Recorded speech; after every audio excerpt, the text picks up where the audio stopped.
President Fred Mandela Ndiamahachi umushaho mukuru wa AIDS Foundation Center. Ekitwinde kora twena kabanya Uganda ningashi twena kabantu mu nseji ningasho mu ihanga nango na munonga twaza munongo mbyanga byitu dutandike no kumanya okutwemerire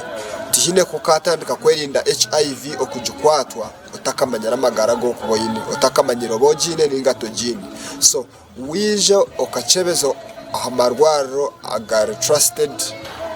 ningasho mu bitongore be trusted okamanya ngo toyine HIV ahwa kumutandikiraho kujerinda then twashanga oyinaka ko kasirimu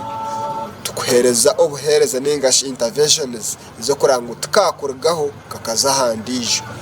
Yes, orukubatakine kandi arukora ningashi ari ya risk yo kuranga nabashaka kwatwa akwaronka ba discordant couples kushango mukaza kine omushija takine ningashi omushija kine mukaza takine harihe bitukubahereza ningashi bahabuzo bitukuba harihe mbazi